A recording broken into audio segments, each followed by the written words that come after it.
கடவுளின் பூமி, God is own country என்று சொல்லப்படுகின்ற கேரளா மாநிலத்தில் வயநாடு என்ற பகுதி உண்மையிலே ஒரு சொர்க்கமான பகுதி. ஒவ்வொரு மனிதனும் தனது வாழ்நாளில் ஒரு தடவையாவது இந்த கேரளாவினுடைய வயநாடு பகுதியை சுற்றி பார்க்க வேண்டும். அதுதான் அவருடைய பிறவி பயனாக இருக்கும் என்று சொல்கின்ற அளவிற்கு அந்த வயநாடு பகுதி என்பது ஒரு சொர்க்கமாக இருக்கக்கூடிய ஒரு பகுதி. அருவிகள், மலைகள், காடுகள், அங்கே இருக்கக்கூடிய இயற்கை எழில் கொஞ்சுகின்ற நிலைமை, அதே போன்று அங்கே இருக்கக்கூடிய சூழல்கள், இவற்றையெல்லாம் ஒரு மனிதன் கட்டாயமாக தன்னுடைய வாழ்நாளில் சந்திக்க வேண்டிய பகுதி, பார்க்க வேண்டிய ஒரு பகுதியாக இருந்த வயநாடு கடந்த 4 நாட்களுக்கு முன்பாக நிலச்சரிவினால் இன்றைக்கு சின்னாபின்னமாக மாறியிருக்கிறது. மழை வெள்ளத்தினால் ஏற்பட்ட நிலச்சரிவில் இதுவரை 1000க்கும் மேற்பட்டோர் நிலைமைகள் என்ன என்று தெரியாத நிலைமை என்பது ஏற்பட்டிருக்கிறது. கிட்டத்தட்ட சுமார் 340 பேர் பலியாகி அதாவது அவர்களுடைய உடல்கள் மீட்கப்பட்டிருக்கிறது. இன்றைக்கு முக்கியமான ஒரு செய்தி, ஒரு மகிழ்ச்சிகரமான, அந்த துயரத்தில் மகிழ்ச்சிகரமான ஒரு செய்தியாக கிடைக்கப்பட்டிருக்கக்கூடிய செய்தி என்னவென்றால், 4 நாட்களாக உயிருக்கு போராடிய 4 பேரை நமது இந்திய இராணுவம் மீட்டிருக்கிறது. இந்த செய்தி தான் நமது சடுகுடு டுடேவில் நாம் இன்றைக்கு காண இருக்கின்றோம். வணக்கம் நேயர்களே, நமது சடுகுடு சேனலுக்கு நீங்கள் புதியவரெனில் நமது சடுகுடு சேனலை சப்ஸ்கிரைப் செய்யுமாறு அன்போடு கேட்டுக்கொள்கிறேன். வணக்கம், நான் உங்கள் ஜீவா. இன்றைய சடுகுடு டுடேவில் நாம் காண இருப்பது, வயநாடு நிலச்சரிவில் இதுவரை சுமார் 340 பேர் பலியாகி இருக்கின்ற நிலைமையில் 3 கிராமங்கள் அடியோடு அழிந்தன. நவீன ரேடர்கள், லேசர் கருவிகள், ட்ரோன்கள் உதவியோடு காணாமல் போன 275 பேரை தேடும் பணி முடுக்கிவிடப்பட்டுள்ளது. கேரள மாநிலம் வயநாடு மாவட்டத்தில் உள்ள சூரல்மலை, முண்டக்கை, புஞ்சேரி மட்டம் ஆகிய இடங்களில் ஏற்பட்ட நிலச்சரிவு நாடு முழுவதும் பெரும் அதிர்ச்சி அலைகளை ஏற்படுத்தியிருக்கின்றது. இந்த பயங்கர நிலச்சரிவு 3 கிராமங்களை அடியோடு அழித்து விட்டது. 4வது நாட்களாக நேற்றும் மீட்பு பணி தொடர்ந்து நடந்து வருகின்றது. நேற்று காலை வரை நிலச்சரிவில் பலியானவர்கள் எண்ணிக்கை 340ஐ தாண்டி இருக்கிறது. இன்னும் 275க்கும் மேற்பட்டோர் காணாமல் போய்விட்டதாக கூறப்பட்டாலும் அந்த எண்ணிக்கை அதிகமாக இருக்கும் என்று தெரிகிறது. சூரல்மலையில் 599 வீடுகளும், முண்டக்கையில் 431 வீடுகளும், புஞ்சேரி மட்டத்தில் 35 வீடுகளும் இருந்தன. இந்த பகுதிகளில் தற்போது 60க்கும் குறைவான வீடுகளை மிஞ்சி இருக்கின்றன.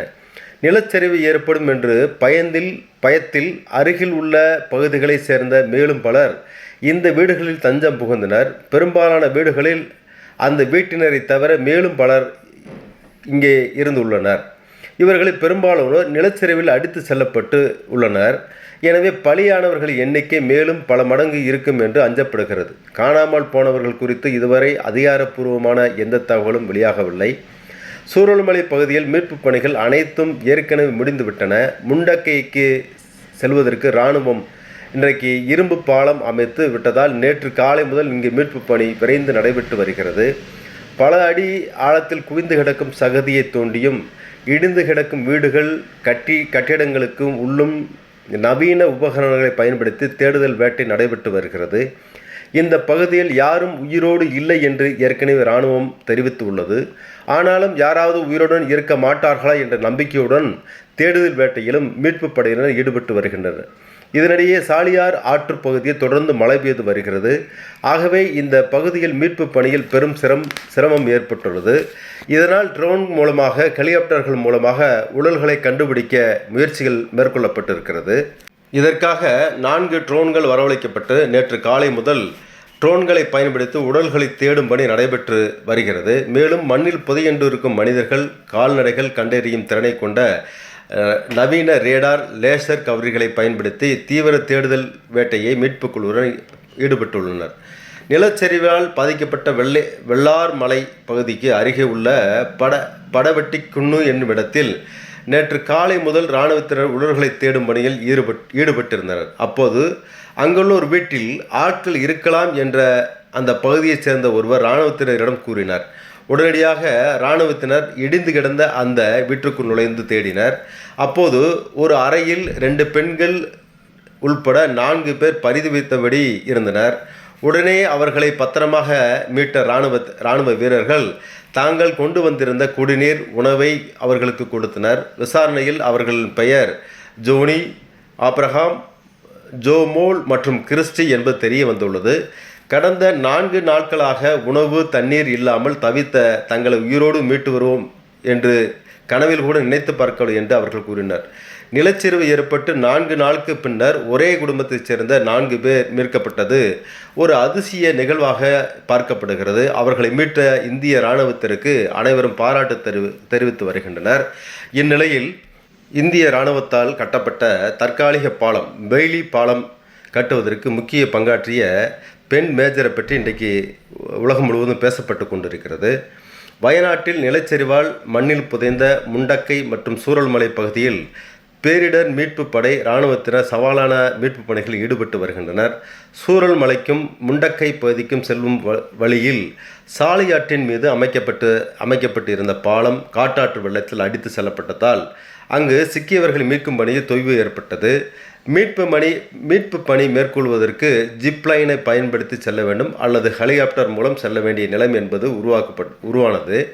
இதனால் இந்திய இராணுவம் 2ஆம் உலகப் போர் காலத்தில் இராணுவ தேவைகளுக்காக ஆறுகளில் குறுக்கே எழுப்பப்படும் பெய்லி பாலத்தை இங்கு அமைக்க முடிவு செய்தனர். அதற்கான தளவாடங்களை டெல்லி, பெங்களூரு ஆகிய இடங்களிலிருந்து வாகனங்கள் மற்றும் விமானங்கள் மூலமாக வரவழைத்தனர். கொட்டும் மலையிலும் ஆற்றின் குறுக்கே பாலத்தை கட்டி முடிக்கும் சவாலான பணியை போர்க்கால அடிப்படையில் தொடங்கியது இராணுவம்.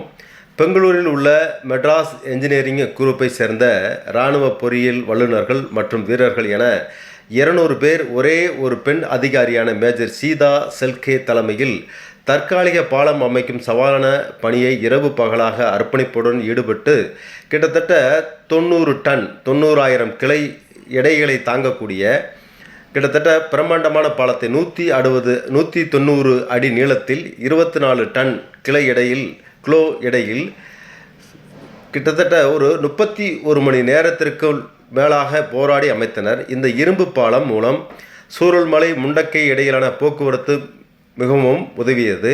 இதன் வழியாக ஜேசிபி, ஆம்புலன்ஸ் உள்ளிட்ட வாகனங்கள் முண்டக்கி சென்று மீட்பு பணியை துரிதப்படுத்தப்பட்டுள்ளது. பல்வேறு இடர்பாடுகளை கடந்து இந்த பாலத்தை கட்டி முடித்திருக்கும் இந்திய இராணுவத்திற்கு நன்றியும் பாராட்டுகளும் குவிந்து வருகின்றன. அந்த சமயம் பாலம் அமைக்கும் பணியில் ஈடுபட்ட குழுவின் தலைமை வகித்த ஒரே பெண் அதிகாரியான மேஜர் சீதா சமூக வலைத்தளங்களில் வைரலாகி வருகிறார். மீட்பு பணிக்காக பெய்லி பாலத்தை வெற்றிகரமாக கிட்டத்தட்ட 31 மணி நேரத்தில் முடித்ததற்கு அவர்களுக்கு பாராட்டு தெரிவித்துக் கொண்டிருக்கிறார்கள்.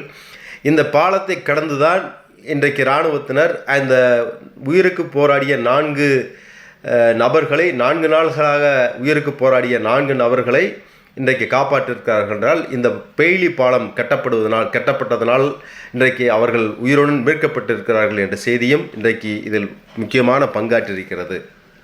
எனவே துயரமான நேரத்தில் நமது இந்திய இராணுவம் மக்களை மீட்பதற்கு, இறந்தவர்கள் உடல்களை மீட்பதற்கு ஒரு பெரிய போர்க்களத்தை சந்திப்பதை போன்ற ஒரு போராட்டத்தை இன்றைக்கு இராணுவ வீரர்கள் பேரிடர் மீட்பு குழுவினர் இன்றைக்கு நடத்தி கொண்டிருக்கிறார்கள். அனைத்து தரப்பு மக்களும் இது போன்ற இக்கட்டான சூழ்நிலையில் பேரிடர் நேரங்களில் அனைத்து மக்களும் அவர்களுக்கு உதவியாக இருப்பதற்கு நாம் முயற்சிக்க வேண்டும் என்று சடுகுடு டுடே மூலம் கேட்டுக்கொள்கின்றோம். நமது இந்த சேனலை நீங்கள் விரும்புகின்ற விதத்திலும் லைக் செய்திடுங்கள், நண்பர்களுக்கு ஷேர் செய்திடுங்கள். நமது சடுகுடு சேனலை தொடர்ந்து ஆதரிக்கின்ற வகையில் சப்ஸ்கிரைப் செய்திடுங்கள். நன்றி, வணக்கம்.